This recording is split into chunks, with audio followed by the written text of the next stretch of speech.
These carvings we see here are actually graphic representations created by people who lived here between 15,000 and 20,000 years ago during the Upper Paleolithic age, which was a very different era both environmentally and culturally.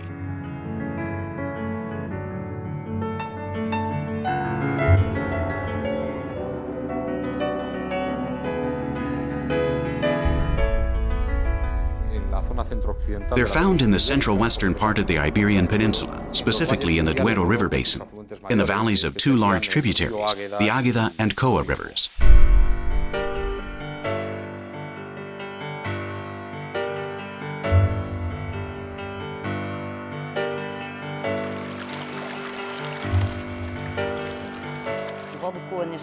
Today, the Côa River Valley is considered an outdoor museum that was created 25,000 years ago, but wasn't finished until our times.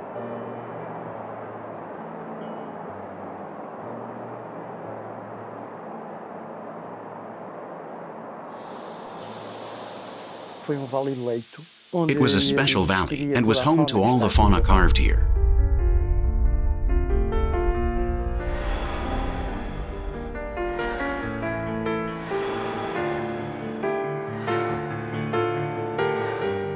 Siega Verde is geographically linked to the Côa Valley because it was on the route to the Castilian Plateau.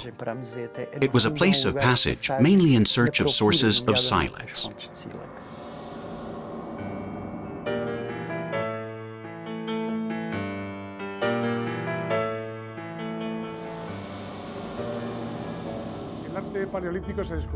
Paleolithic art was discovered in caves, and therefore people thought that the place where they had to portray these things was inside caverns.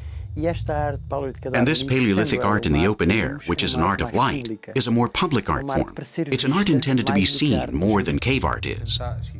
The body of carvings in the Águeda and Côa valleys represents without a doubt the largest known collection of Pleistocene-era carvings anywhere in the world.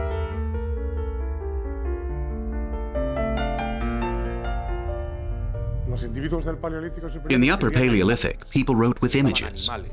They depicted animals, mainly animals, but those animals don't appear as realistic snapshots.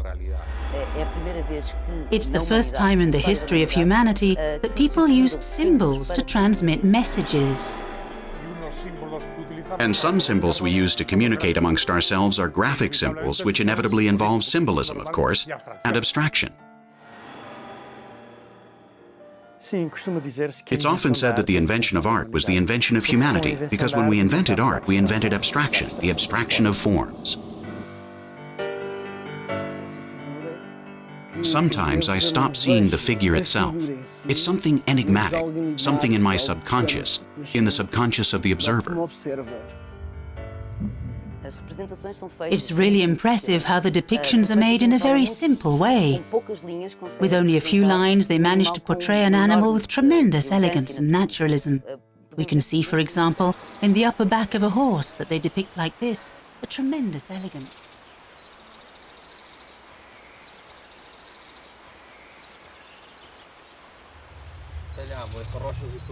They carved those rocks with sharp objects that they used to strike directly on the rock. The main technique they used in the oldest carvings was to join a series of points. And when the line was finer, the main technique was incision. More uniform lines, then very fine lines carved with very sharp rocks. Carving makes the representation much more eternal than painting. The cervical dorsal curve is the fundamental element that represents each species. It was the dynamic line, the line that later determined all the others.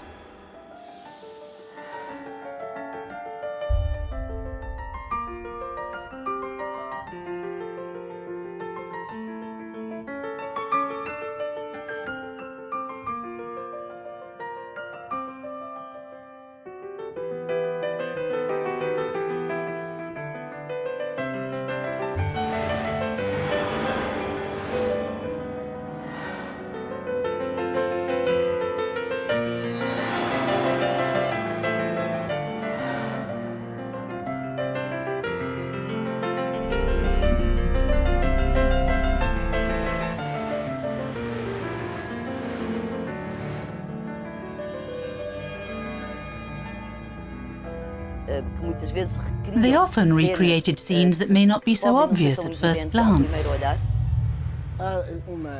There is an intentional layering, and so there's a freedom of expression that leads the artists to make an animal from parts of other animals.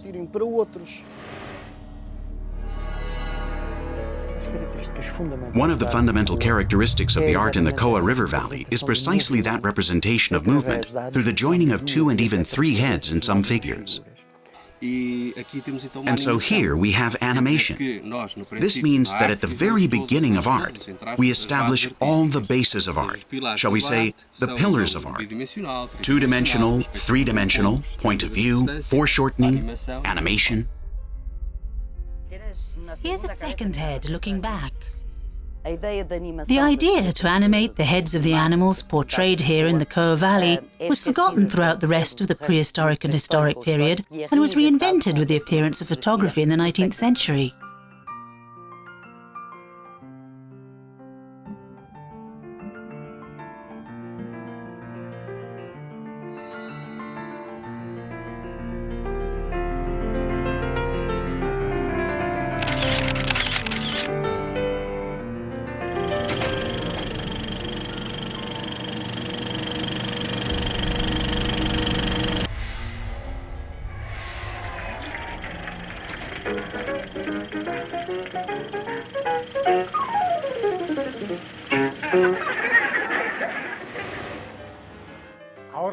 Now when we see these things in the out of doors, in the places we pass through, live in, travel through, and exist and communicate with each other, our vision of the graphic representations is completely different.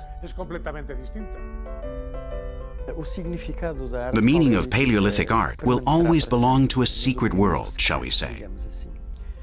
To truly understand the art of the Côa Valley, you have to feel a great passion. A passion for art, of course, and definitely a passion for the work that has to be carried out every day in the valley, in a way, combining reason and emotion. This is fundamental in order for our work not to be dry, and so that our work honors the work of the artists who left us this immense legacy of rock art.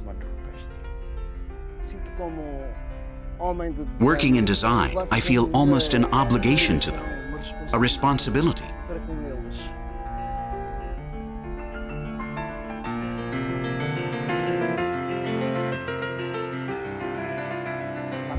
The mind of a person in the Paleolithic period was not a dark mind, but one that loved the light and graphic and artistic realities just as we do.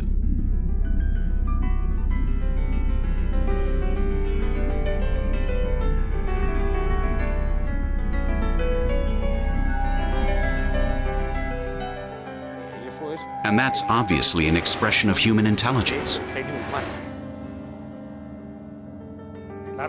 Outdoor art is the art of light. When we look at these carved rocks, we're looking at the canvases of artists from 20,000 years ago, and it's impossible for us not to be moved by such noble works.